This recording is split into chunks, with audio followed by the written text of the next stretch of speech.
علیمہ خان عمران خان صاحب کی بہن ہے، انہوں نے بڑے انکشافات کیے ہیں اور وہ یہ کہہ رہی ہے کہ اسٹیبلشمنٹ یہ ثابت کرنے کی کوشش کر رہی ہے کہ عمران خان کو کچھ ہو گیا ہے، تاکہ کل یہ کہنا آسان ہو کہ عمران خان بیمار تھے، خود ہی کچھ ہو گیا ہے۔ عمران خان پر یہ پہلے بھی گولیاں چلا چکے ہیں۔ 2 ہفتے قبل اہم ترین ذرائع کا ہم سے رابطہ ہوا اور کہا گیا کہ عمران خان کی آئسولیشن میں حالت بہت خراب ہو گئی ہے اور خود سے باتیں کرنے لگ گئے ہیں۔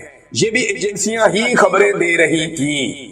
اب یہ بڑی سیریس بات ہے۔ علیمہ خانم دیکھیں نا، ان کی سچویشن بڑی عجیب ہے، ایک بڑی آزمائش ہے۔ ایک طرف وہ یہ چاہتی ہیں کہ ان کے بھائی بیمار نہ ہو، انہیں ڈاکٹرز چیک کریں، اور چھوٹا سا ایشو بھی ہے تو وہ ریزالو ہو۔ جو عمران خان کے اپنے ڈاکٹرز ہیں وہ انہیں چیک کریں تاکہ عمران خان خود بھی اور ان کی فیملی بھی مطمئن رہے کہ عمران خان صاحب جو ہیں وہ روبہ صحت، ان کے ساتھ پرابلم کوئی نہیں ہے، ان کی جان خطرے میں نہیں ہے۔ ایک طرف انہیں یہ کہنے کے لیے بھی بار بار کہنا پڑتا ہے کہ ان کے ڈاکٹر کو ملوائیں، ان کو چیک کروائیں، ان کو آئسولیٹ کیا جا رہا ہے، ان کی صحت کے اندر ایشوز بھی بعض اوقات چھوٹے موٹے آتے ہیں، یہ بتاتے بھی۔ لیکن سیم ٹائم میں ان کا پرابلم یہ بھی ہے کہ یہ بھی نہیں کہہ سکتے کہ عمران خان بیمار ہو رہے ہیں، اور وہ یہ کسی کو کہنے بھی نہیں دیتے۔ ساتھ میں یہ بھی بتاتے ہیں کہ عمران خان ڈٹا ہوا ہے، وہ بیمار نہیں ہے، اسے کچھ ایسا نہیں ہو رہا جس کی وجہ سے کوئی یہ کہے کہ اس کی جان خطرے میں۔ یہ بڑی آزمائش ہے، وہ اس کے بیچ میں بیلنس کرتی ہیں ان کی بہن۔ یہ بہت مشکل تھا کہ ایک طرف ان کے لیے ڈاکٹرز اور جو میڈیکل کی سہولیات ہے وہ فراہم کروانا، اور دوسری جانب یہ تاثر بھی قائم رکھنا کہ عمران خان کی جان کو کوئی خطرہ نہیں ہے، وہ مکمل طور پہ صحت مند ہے، تاکہ اگر کل کو کوئی انہیں کچھ کر دے تو یہ نہ کہہ سکے کہ وہ بیمار ہو گئے تھے۔ اور یہ بات تو ان کی فیملی نے بھی کی ہوئی ہے اور باقی لوگوں نے بھی کی ہوئی ہے۔ اب وہ یہ کہتی ہیں پچھلے دنوں جو ایک ڈاکٹرز نے گورنمنٹ کی طرف سے ایک پرچی جاری کی تھی، ایک رپورٹ جاری کی تھی، اس کو بھی انہوں نے کہا جی کہ وہ زیادتی ہے، وہ غلط کیا گیا عمران خان صاحب کے ساتھ اور یہ غلط کر رہے ہیں۔ پھر علیمہ خان نے کہا کہ 2 ہفتے قبل عام ترین ذرائع سے ہمارا رابطہ ہوا تھا، انہوں نے کہا کہ آئسولیشن میں عمران خان صاحب کی حالت خراب ہوگی، وہ خود سے باتیں کر رہے ہیں، ایجنسیاں ایسی خبریں دے رہی ہیں۔ ہم عدالت چلے گئے اور کہا کہ ذاتی معالجین سے عمران خان صاحب کا علاج کروایا جائے۔ انہوں نے کہا کہ جب عمران خان کا سائفن والا کیس چل رہا تھا نا، تو جج بشیر بیمار تھا، اس نے چھٹی مانگی تو اسے کہا گیا کہ جب تک تم عمران خان کو سزا نہیں دیتے تمہیں چھٹی نہیں ملنی۔ عدت والے جج کی گھر میں شادی تھی بچے کی، تو اسے کہا گیا کہ جب تک تم سزا نہیں سناتے تمہارے بیٹے کی شادی بھی نہیں ہونے دی جائے گی۔ مجھے ان ججز پر بھی ترس آتا ہے، علیمہ خان کہہ رہی ہے۔ پھر عاصم منیر صاحب کے بارے میں انہوں نے کہا جی، اور عمران خان صاحب کے اوپر ہونے والے مظالم کا ذکر کرتے ہوئے انہوں نے کہا کہ عاصم منیر ظلم کے ساتھ کام نہیں چلنا۔ اگر آپ سوچیں کہ 5 سال ایکسٹینشن لے کر آپ مزید ظلم کریں گے تو اب ایسا کام نہیں چلنا۔ لوگوں کا موڈ دیکھیں، وہ ظلم کے خلاف کھڑے ہوں گے۔ لیکن جو بڑی خبر ہے وہ یہ ہے کہ علیمہ خانم کہہ رہی ہے کہ اسٹیبلشمنٹ کیوں اس شک کو ثابت کرنے کی کوشش کر رہی ہے کہ عمران خان بیمار ہو گیا ہے، کیونکہ ان کو کل کہنے میں آسانی ہو کہ عمران خان کو کچھ ہو گیا ہے۔ عمران خان کو پہلے ہی گولیاں مار چکے ہیں اور 2 مرتبہ ان کو ویسے عمران خان صاحب کو قتل کرنے کی کوشش کی گئی ہے، مگر ایک بات تو بڑی کلیئر ہے کہ عمران خان صاحب بار بار یہ کہہ چکے کہ مجھے جیل میں کچھ ہوا یا میری بیوی کو جیل میں کچھ ہوا، تو انہوں نے ذمہ داری عمران خان صاحب نے کوئی چیف جسٹس پہ یا وزیر اعظم پہ کسی پہ نہیں ڈالی۔ انہوں نے کہا ذمہ دار ہوگا عاصم منیر۔ انہوں نے پاکستان کے آرمی چیف فیلڈ مارشل حافظ سید عاصم منیر صاحب کو نومینیٹ کیا ہے کہ اگر مجھے کبھی کچھ بھی ہوا تو ذمہ دار یہ ہو۔ یہ عمران خان صاحب کا اپنا کہنا ہے۔ تو منی پلان کے بعد ایسا لگتا ہے کہ اب چیزیں ایگزیکیوٹ ہو رہی ہیں۔ سب سے پہلے عمران خان صاحب نے جو سٹیٹمنٹ دیا وہ شاہکار، جس کا سب کو انتظار تھا، کیونکہ پچھلے ویلاگ میں ہم نے جو بتایا آپ کو وہ تھا جو عمران خان صاحب کی بہن نے باہر آ کر بتایا، لیکن پھر جو ساری تفصیلات یاد کر کے ایک ایک لفظ عمران خان صاحب کی ٹیم اکٹھا کرتی ہے اور اکٹھا کرنے کے بعد اس کو ان کی ٹویٹر ہینڈل پہ جاری کری۔ تو عمران خان صاحب کا جو سٹیٹمنٹ ہے، اور اس کو آپ یہ کہہ سکتے ہیں کہ اب تک کا عمران خان صاحب کا سخت ترین سٹیٹمنٹ اس مہینے میں آیا جس مہینے میں عاصم منیر صاحب امید کر رہے ہیں کہ انہیں ایک ایکسٹینشن مل جائے گی یا وہ اپنی نوکری کے اندر توسیع کروا پائیں گے۔ اسی مہینے میں عمران خان صاحب کا ایک بہت سخت سٹیٹمنٹ آیا، 3 تاریخ کو سٹیٹمنٹ آیا۔ ناظرین، عمران خان صاحب کا پیغام بھی آیا ہے جیل سے، اور عمران خان صاحب کی ملاقاتیں ہو گئی، عمران خان صاحب کی فیملی سے بھی ہو گئی ملاقاتیں، جو ہے وہ عمران خان صاحب کی جو پولیٹیکل لیڈرشپ ہے ان سے بھی ملاقاتیں ہو گئی۔ تو عمران خان نے کہا کہ اسٹیبلشمنٹ سے خود بات کرنا چاہتا ہوں اگر وہ تیار ہے۔ حکومت کے ساتھ بات چیت سے منع کیا تھا، مگر اسٹیبلشمنٹ کے ساتھ مذاکرات کے لیے کبھی دروازہ بند نہیں کیا۔ علیمہ خان نے بتایا کہ عمران خان نے 3 باتوں کی وضاحت کی ہے۔ نمبر 1، عمران خان نے کہا کہ نون لیگ کے ساتھ کسی صورت بات نہیں ہوگی، نون لیگ نے پاکستان کی اخلاقیات ختم کر دی ہیں۔ عمران خان نے امر بالمعروف کی بات کی کہ سچ کے ساتھ کھڑا ہونا ہے۔ علیمہ خان کے مطابق عمران خان نے کہا کہ این آر او دینے والے سچ کیسے بولیں گے۔ عمران خان نے یاسمین راشد اور اندلیب عباس کی مثال دی اور کہا کہ یاسمین راشد نے پریس کانفرنس نہیں کی، وہ جیل میں ہے، جبکہ اندلیب عباس نے آپ کے سامنے پریس کانفرنس کی، وہ